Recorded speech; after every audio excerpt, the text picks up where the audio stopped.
Olá, seja muito bem-vindo, seja muito bem-vinda ao Macro Review, o podcast de economia do C6 Bank. Eu sou a Nayara Fraga, do time de conteúdo, e o assunto de hoje é PIB. O IBGE divulgou os dados do PIB de 2022 e a gente viu que o Brasil teve um crescimento satisfatório no ano passado. Isso se a gente olhar para o ano cheio. E agora, nesse início de 2023, a economia brasileira deve apresentar um crescimento robusto, ou até extraordinário, eu diria. Mas o que esperar para médio e longo prazo? Até que ponto o país consegue crescer? Qual é a capacidade que o Brasil tem de gerar riqueza? No programa de hoje, a gente se aprofunda nessas questões e fala do mercado de trabalho no Brasil, que depois de muito tempo surpreendendo, começou a esfriar. No segundo bloco, a gente analisa a inflação na zona do euro. Será que os preços estão mais amigáveis para os europeus?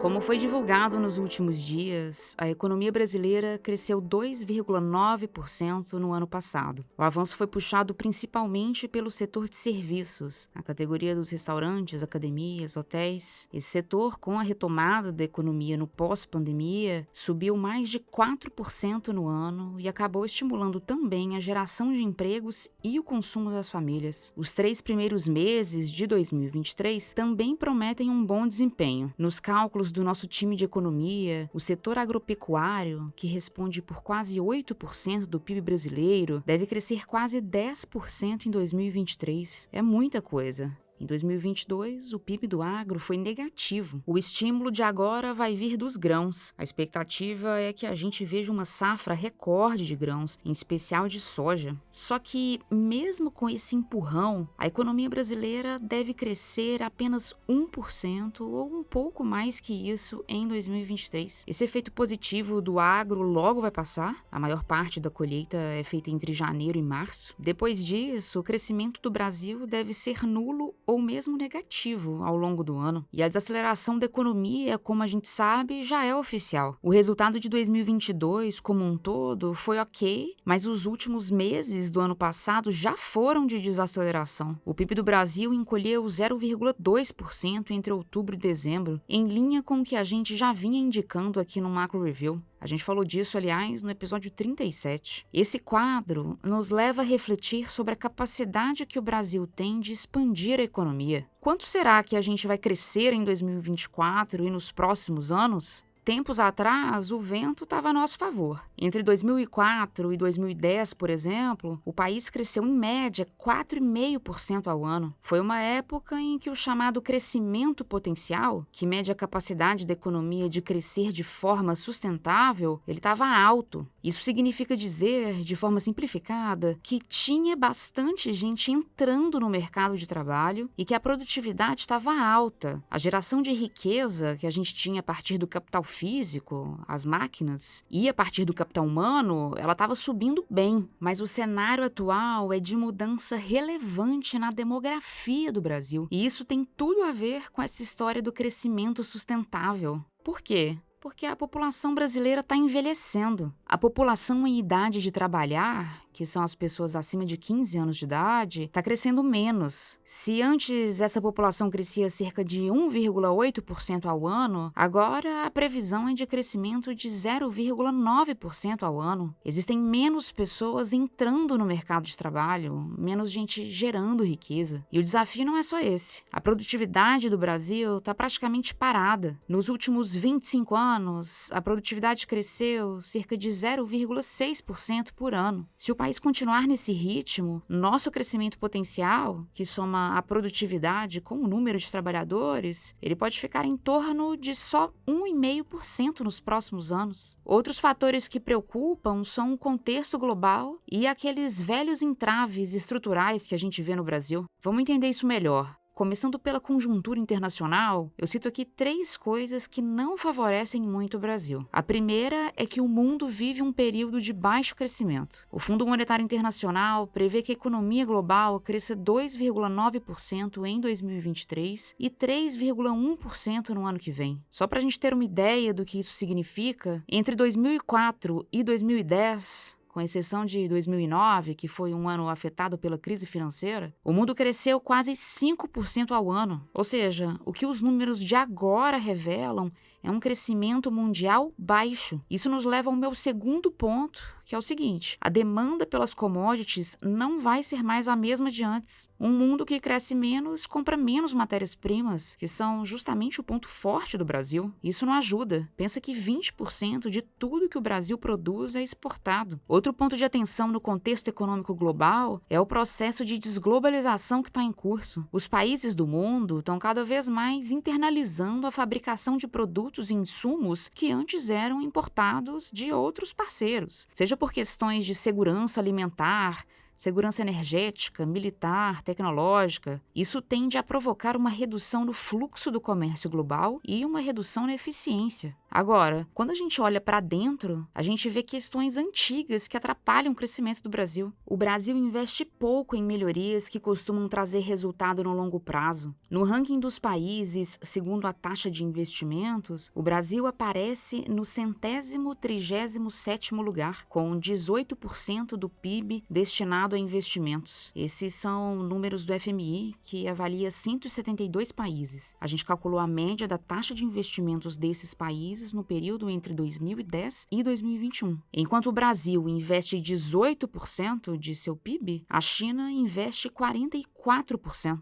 só para a gente ter uma dimensão. A taxa de investimentos importa porque ela contribui para a produtividade. Quando eu falo de investimentos, eu estou querendo dizer, claro, de investir para desenvolver os campos da educação, da infraestrutura, como estradas, ferrovias, portos, saneamento, e para desenvolver o campo da ciência e da tecnologia. A gente não pode esquecer também da necessária simplificação do ambiente de negócios brasileiro, que pede há décadas um sistema tributário menos complexo. Dados todos esses desafios, pode ser que você esteja se perguntando: bom, o Brasil está então condenado a crescer apenas 1,5%? A resposta é não. Existe um jeito de crescer mais. E para nós, considerando que a população brasileira está envelhecendo e o cenário internacional está em marcha lenta, não restam dúvidas de que o caminho ideal para o Brasil crescer mais é aumentar a produtividade da economia.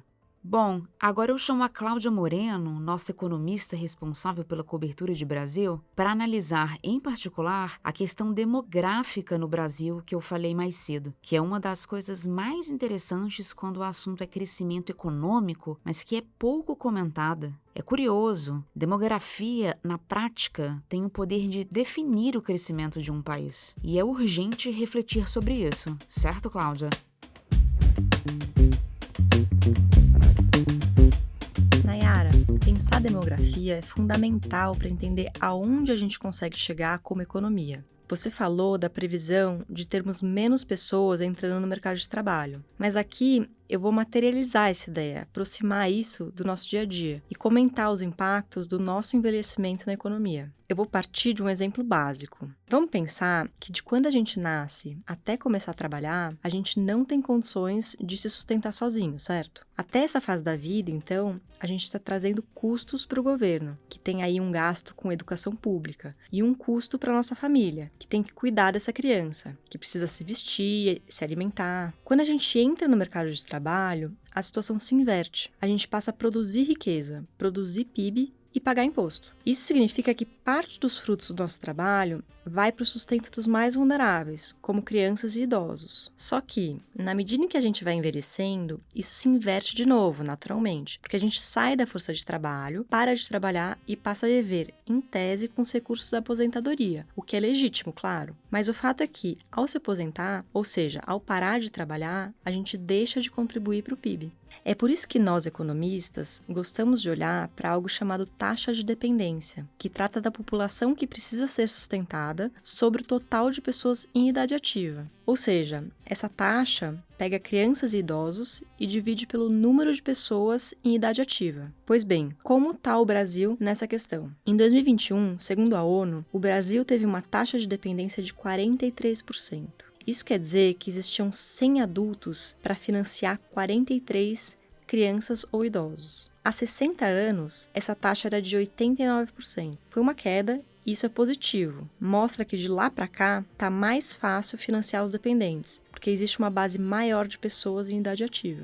problema é o que vem pela frente. Considerando a nossa estrutura demográfica, daqui em diante, essa dependência vai começar a subir. A estimativa para 2050 é que a gente tem uma taxa de dependência de 58%. Ou seja, a gente vai ter 100 adultos para financiar 58 pessoas. Essa tendência faz diferença, porque uma população que produz menos vai ter um PIB per capita menor. É importante observar isso. Na teoria, quanto maior o PIB per capita, mais rico é o país. O problema é que, com o crescimento dessa dependência de parte da população em relação à outra, fica cada vez mais difícil. Aí é que está o desafio.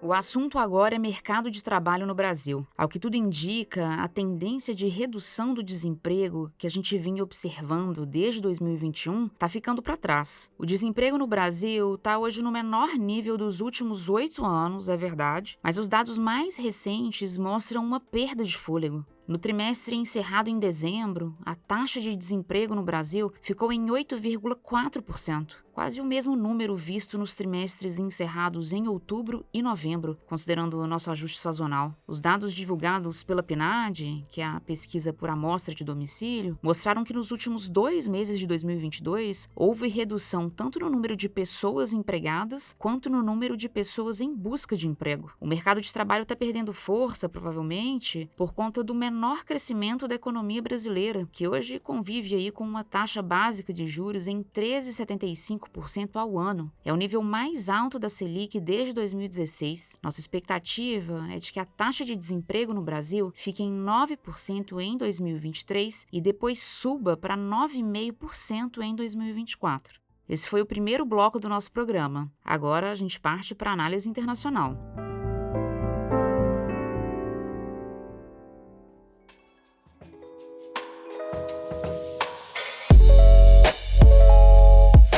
A inflação continua sendo um problema grande na zona do euro. O índice de preços ao consumidor registrou alta de 8,5% em 12 meses, acima da projeção do mercado, que era de 8,2%. A inflação subiu praticamente em todas as principais economias do bloco, como Alemanha, França, Espanha. Na Itália, apesar de um leve recuo na alta dos preços, a inflação segue elevada. O índice está em quase 10% em território italiano. O que puxou o índice para cima na zona do euro foram os preços dos alimentos e dos serviços. A gente tem uma noção boa do quão resistente está a inflação por lá quando a gente olha para o núcleo, que exclui os alimentos e a energia, que são itens muito voláteis. O núcleo subiu para 5,6% em 12 meses. É o maior patamar desde o início da série histórica, em 2000. Isso sugere que a inflação na Europa deve ceder de forma mais lenta que a prevista. Esse resultado reforçou a expectativa de aumento de 0,5 ponto percentual nos juros da zona do euro para este mês e fez o mercado elevar a estimativa para o pico da taxa de juros.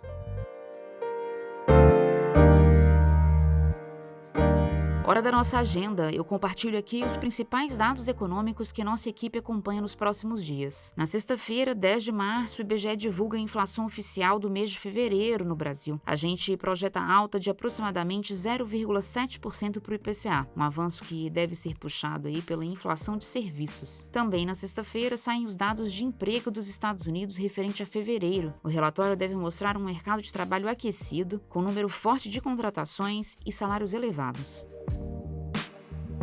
Bom, é isso. Chegamos ao fim do episódio de hoje. Muito obrigada a você que ficou comigo até aqui. Quem faz parte da equipe econômica do C6 Bank são o Felipe Salles, a Cláudia Moreno, a Cláudia Rodrigues, o Eliezer Jacob e o Felipe Mack. A produção e o roteiro são desse time todo, junto com Nayara Fraga e Malena Oliveira. A edição de som é da Thaís Andréa. A divulgação nas redes sociais é da Karina Campos, David Romai e Sara Santana. O Macro Review é um podcast semanal. Você pode ouvir a gente no canal do C6 Bank no YouTube ou na sua plataforma favorita de podcasts. A gente está no Spotify, na Apple Podcasts, no Deezer, no Pocket Casts e no Google Podcasts. Uma boa semana para você e até a próxima!